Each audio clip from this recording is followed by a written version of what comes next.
잡힌 시선, 따뜻한 공정의 가치로 함께합니다. 황보선의 출발 새 아침.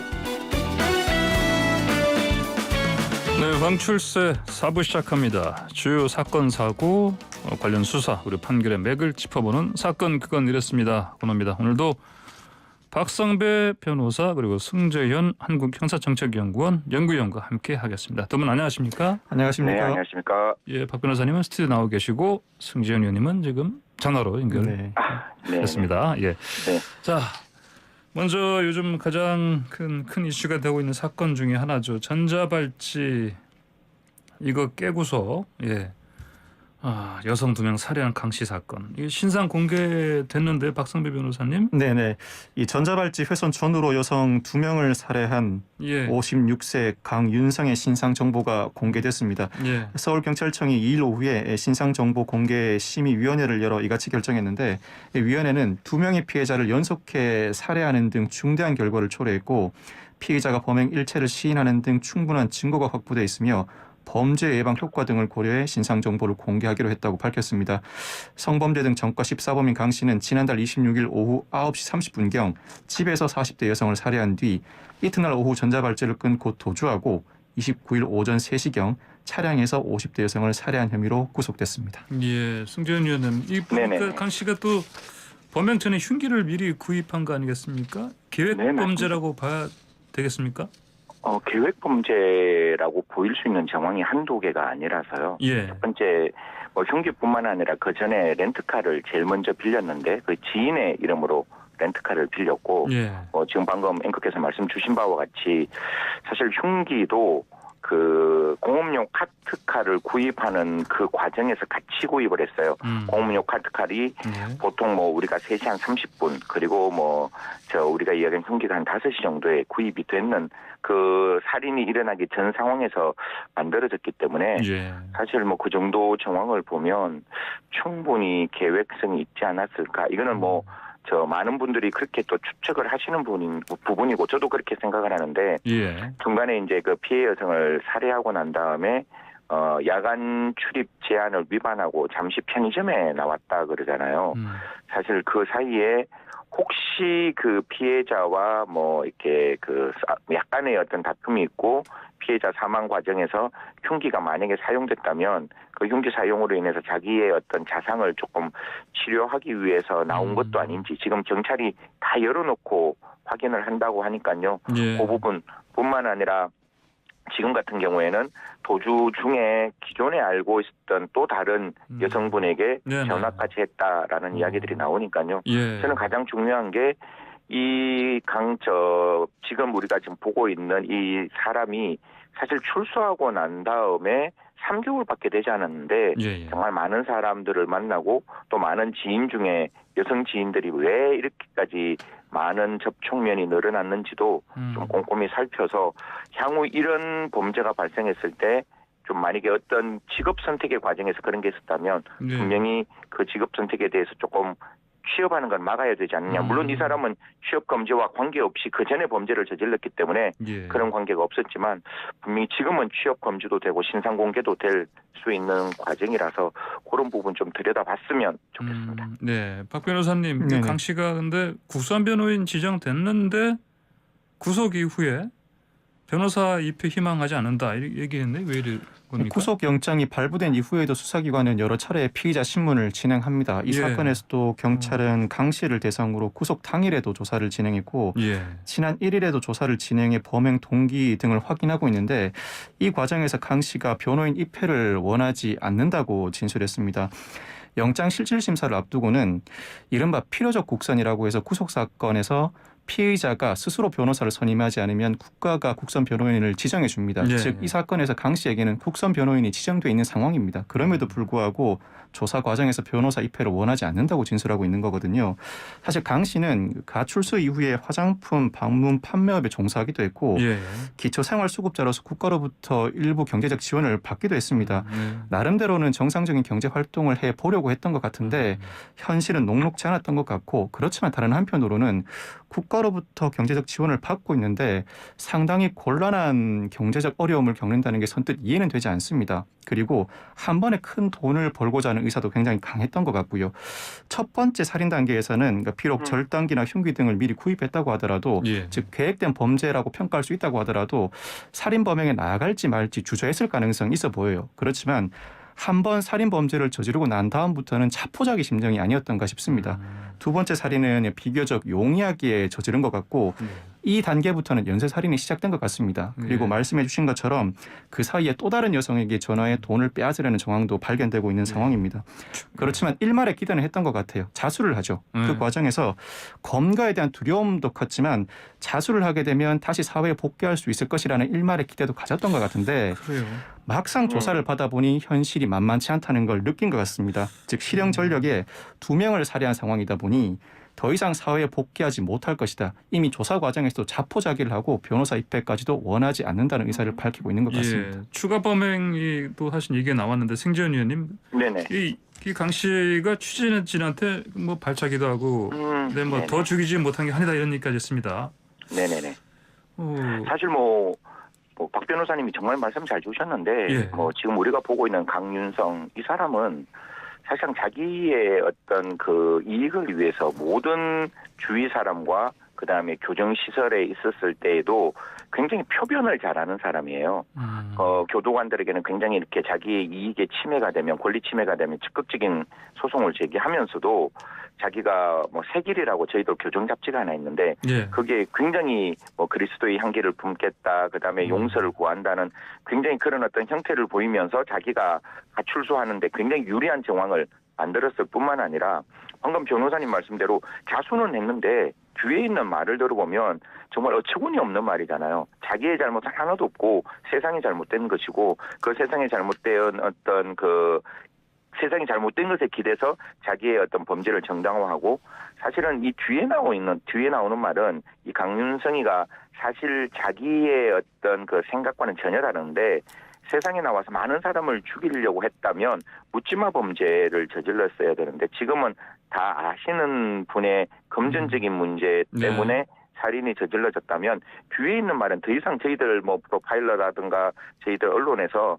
이 강윤성의 그 말에 더 이상 우리가 들어갈 필요는 없는 것 같아요. 감정에 뭐 개입을 할 필요 없이 그냥 이 사람의 전형적인 표현하는 순간순간 바뀌는 어떤 자기의 합리화 정도로 그냥 치부하면 되지 않을까 그렇게 생각합니다. 예, 박 변호사님, 강 씨 앞으로 처벌 어떻게 받을 것 같습니까? 그 영장 실질 심사를 받으러 가고 나오는 과정에서 취재진이 했던 말과 행동을 보면 사회에 상당히 불만을 표출하면서도 피해자들에게는 죄송하다고 해요.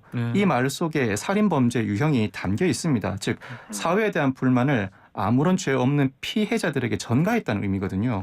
이 말은 즉 불특정 다수를 향한 무작위 살인 유형이라는 겁니다. 그 과정에서 2명 이상을 살해했고 이종이라고 하더라도 상당한 실형 전력도 보유하고 있습니다. 자수를 한 유리한 감경 사유는 있지만 그에 비해 아직도 반성하지 않은 상당히 불리한 가중 사유도 존재하고 있습니다. 검찰은 사형을 구형할 것으로 보이고 이 재판부는 우리나라가 실질적 사형 폐지국이기 때문에 사형을 선고할지 다소 의문이라 사형 내지는 무기징역 선고 가능성이 더 높아 보입니다. 그리고 마지막에 제가 한 말씀만 더 조심스럽게 보태면 지금 죄명은 살인이잖아요. 아마 변호사님도 같은 의견이실 건데 만약에 채무 면탈을 목적으로 살인을 했다라는 게 지금 드러나면 뭐 2천만 원 안 갚겠다 그래서 살인을 했다 이렇게 나오는 거잖아요. 그럼 그건 죄명이 강도살인죄로 바뀔 수가 있는 부분이고 중간에 또 다른 피해 여성들의 전화를 했다라고 했을 때 과연 이 사람이 살인의 그 의도 아까 우리 변호사님 말씀 주신 대로 무작위적인 살인을 하려는 계획 속에서 그 두 사람을 만약에 불러냈다면 대한민국은 강도 예비죄로도 처벌하거든요. 거의 10년 이하의 징역이라서 굉장히 중한 범죄 중에 하나예요. 7년 이하의 징역이라서 그래서 강도 예비죄가 처벌 규정이 있으니까요. 그 강도 예비죄와 그다음에 만약에 채무 멘탈이라면 그 구속영장 청구 당시는 살인죄지만 그 죄명을 좀 바꾸어서 강도 살인죄로 기소하는 게 맞지 않을까 그렇게 생각합니다. 알겠습니다. 자, 그리고 전자팔 발찌 끊고 또 20대 여성을 그 성폭행했다 이런 도주한 이 사건이 또 있네요 보니까요, 성 의원님?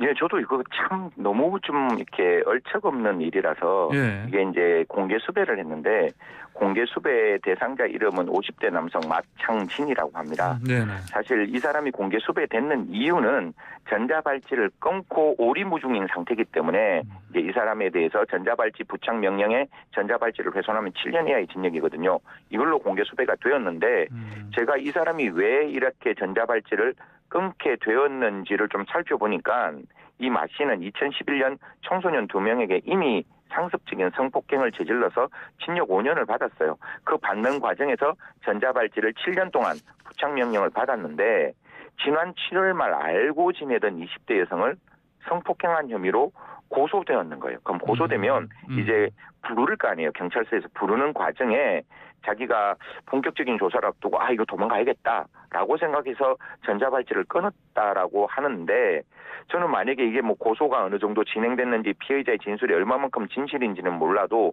이미 청소년 2명에게 상습적인 성폭행을 했는 전력이 있다면 물론 전력이 그 사람의 현재의 어떤 행동을 입증하는 건 아니지만 예. 적어도 성폭행 피해자가 자기가 성폭행을 당했다고 했다면 조금 더 촘촘하게 이 사람의 신병을 확보했었어야 되지 않을까.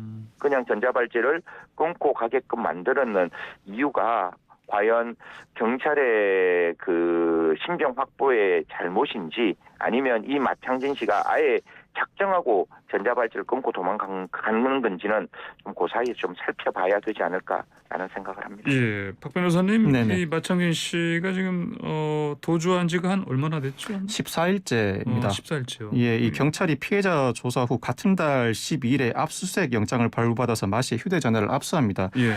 디지털 포렌식 작업을 진행하던 중 지난 12일에 마 씨가 거주지에서 이탈해 전자발찌를 끊고 야산으로 도주한 상황입니다. 이 법무부가 전자발찌 훼손이 발생하자 경찰이 이 같은 사실을 통보했고 경찰과 보호관찰소가 야간 드론 수색, 탐문 수사 등 합동 수색을 진행하고 있지만 여전히 마 씨의 행방을 찾지 못하고 있습니다. 이 마 씨가 장흥국 유치면 가지산 일대 차량을 버리고 산속으로 숨어든 정황까지만 발견된 상황이고요. 예. 한편 경찰이 지난달 25일에 이 사건을 공개 수사로 전환해 마 씨를 공개 수배했습니다. 공개 수배 내역을 말씀드리겠습니다. 이 마 씨가 167cm, 57kg에 키가 작고 마른 체형이고 예. 안경을 착용하지 않았습니다. 팔자걸음이 특징이라고 합니다. 예. 이 도주 당시에 주황색 계통 배낭을 소지하고 흰색 바탕에 검정색 줄무늬가 있는 운동화를 착용했다고 하고 당일 페트병 소주와 초콜릿 등을 구매했고 던힐 파인컷 담배를 피우는 것으로 알려지고 있습니다. 예, 알겠습니다.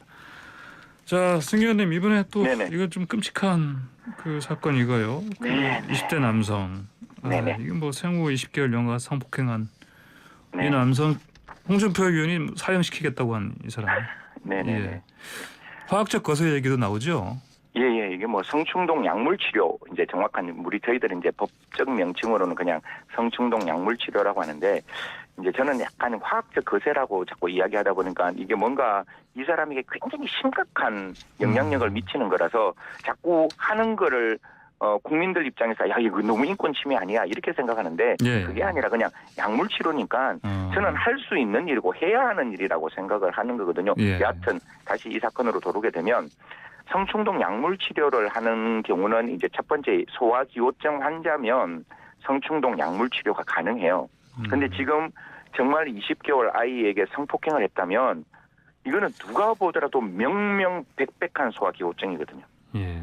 그렇기 때문에 이런 경우에 있어서는 성충동 약물 치료를 저는 검찰 단계에서 그냥 의무적으로 당연히 해야 되는 거 아닌가라고 생각이 들고 만약에 소아기호증이 아니라 할지라도 어떨 때 성충동 약물 치료를 하는가 하면 자기의 행동을 통제하지 못하는 경우로 정신과 선생님의 진단이 있으면 또 성충동 약물 치료를 할 수 있거든요. 예. 그렇기 때문에 이런 경우는 성충동 약물 치료가 저는 반드시 필요하다고 보고 성충동 약물 치료하는 기간 동안은 명확하게 재범의 위험성이 사실상 제로로 수렴합니다. 왜냐하면 사실 남성 같은 경우에는 굉장히 성적 욕망이 거의 2차 성징 전 단계로 내려갈 수 있을 만큼의 효과적인 방법이라서 예. 저희들이 적어도 중간지대라는 뭐 보호수용이 안 들어왔을 때 보안 처분 단계에서 가장 그 기간 동안 완벽한 성범죄를 재범을 막을 수 있는 가장 좋은 방법으로는 성충동 약물 치료가 지금까지 나와 있는 결과로는 단 한 건의 재범도 없거든요. 다만 예. 기간 중에만 있는 거기 때문에 그 약물 치료에 보면 15년 동안 가능하다는데 15년 동안 했는 그런 어떤 기간은 없지만 분명히 성충동 약물 치료 검사가 명령을 청구하고 법원에서 그에 대한 해답을 내어놓아야 한다라는 말씀드리겠습니다. 예, 박 변호사님, 네네. 지금 아까 제가 잠깐 언급했습니다만 대권 주자들 사이에서도 후보들 사이에서도 이게 이런 영화 살해범은 정말 특히 홍준표 의원 같은 경우는 네. 내가 대통령이 되면 이런 놈 사형한다 이런 네. 글을 올리기도 했는데 네네. 아까 이제 잠깐 말씀하신 것처럼 다른 케이스였습니다만 네. 사형 구형까지 이건 당연히 사형 구형을 할 가능성이 높아 보입니다. 예. 실제로 사형 선고까지 이루어질지는 의문이지만 네네. 이 사형 구형까지는 충분히 가능해 보이는 사안입니다. 홍준표 의원이 지난달 31일 SNS에 말씀하신 것처럼 예. 이 양 씨에 대해서 제가 대통령이 되면 반드시 이런 놈은 사형시키겠다는 취지로 예. 발언을 합니다. 이에 대해서 정치권 논란으로도 확산되기도 했는데 이 사형은 법무부 장관의 집행명령에 따라 교도소에서 집행하게 됩니다. 예. 그런데 우리나라는 사형 선고를 하면서도 1997년 이후로는 사형을 실질적으로 집행하지 않아서 실질적 사형 폐지국으로 분류돼 있습니다. 예. 홍준표 의원의 발언은 자신이 대통령이 되면 법무부 장관에게 법상 명시된 권한, 즉 사형 집행 명령을 발하도록 명하겠다는 취지의 발언을 한 것으로 보입니다. 예. 자신의 의지를 있는 그대로 드러낸 것으로 보이고 이를 두고 갑론을박은 계속해서 이어지고 있습니다. 예. 승 의원님 그나저나 네네. 이런 사람 또 신상 공개해야 된다 이런 예. 당연히 그 청원들이 우려할 것 같은데 네네. 올라와 있죠. 예. 뭐 13만 이상 예. 되어 있는 걸로 아는데 이미 지금 이 사람은 저희가 이름도 말할 수 없죠. 양모라고밖에 이야기할 예. 수 없는 거잖아요. 피의자 단계를 지나서 지금 재판을 받고 있는 사람인 거잖아요. 네. 그러면 우리가 피의자 단계에서 신상 공개를 해서 얼굴과 오늘 저 얼굴이 강씨같이 나오는 거는 피의자 단계에서 가능한데 이미 피의자 단계에서 사실상 경찰과 검찰은 이러한 피의자 신상 공개를 검토하지 않고 기소를 제기했기 때문에 사실상 피의자 단계에서의 신상 공개는 현실적으로 어렵지 않느냐. 이거 박 변호사님하고 저하고도 꽤나 이렇게 언론에서 많이 이야기했던 부분인데 예. 저는 이제 피의자 단계를 지났기 때문에 피고인이라면 그 신상 공개 피의자 수사 단계에서의 신상 공개는 좀 어렵지 않느냐라는 생각이고 그러면 이제 피고인 단계에서 할 수 있는 일은 뭐냐. 확정 판결 지금 미성년자 13세 미만 미성년자 강간죄거든요. 예. 그러면 성폭력 범죄에서 어떻게 보면 하한이 가장 높은 범죄예요. 10년 이상의 징역으로 되어 있으니까 그런 어떤 점을 고려한다면 당연히 이 사람에게 신상 공개를 할 수 있는 걸 이것도 검사가 청구를 해야 돼요. 예. 검사가 청구를 하면 법원이 그 명령을 발부하면 사실상 사회에 나올 때 그 사람이 신상 공개 고지 명령 그래서 우리가 성범죄자 알림이 2에 이 사람의 신원을 알 수 있는데 방금 변호사님 말씀에 전 전적으로 공감하는데 사실 이 양모 씨 세상에 나오는 게 저는 합리적일까 이게 사형은 아니더라도 적어도 세상으로부터 영원히 격리되어야 하지 않을까. 우리나라 무기징역 나오더라도 가석방 가능한데 이 정도 사건이면 판사님께서 구속력은 없지만 가석방 없는 종신형 정도는 선고를 해야 되지 않을까. 그러면 양모 씨의 얼굴은 우리 국민들은 보기가 좀 어렵지 않을까 그런 생각합니다. 예. 박 변호사님 의견도 한번 듣고 마무리해야 될 것 같습니다. 네. 예, 신상 공개 관련해서. 신상 공개와 관련해서는 특정 강력범죄법에 따라서 살인, 성범죄의 경우에는 신상 공개가 가능합니다. 그런데 이 사건의 경우에는 사건 초기에 아동학대 사례로만 예. 사건이 진행되다 보니 신상 공개가 초기에 이루어지지 않은 것 같습니다. 다만 아동학대 사례도 살인범의 가중처벌 규정이기 때문에 그 예. 자체로는 신상 공개가 가능한 법적 근거가 있었지만 이미 피고인 단계에서 즉 경찰이나 검사가 직접 수사를 담당하지 않은 상황에서 신상 공개가 이루어질지는 법리적으로는 불가능해 보입니다. 앞으로 예. 이 관행도 확립할 필요가 있어 보입니다. 알겠습니다. 오늘 두 분 말씀 여기까지 듣겠습니다. 고맙습니다. 감사합니다. 네, 감사합니다. 네, 지금까지 박성배 변호사 그리고 승재현 한국형사정책연구원 연구위원이었습니다.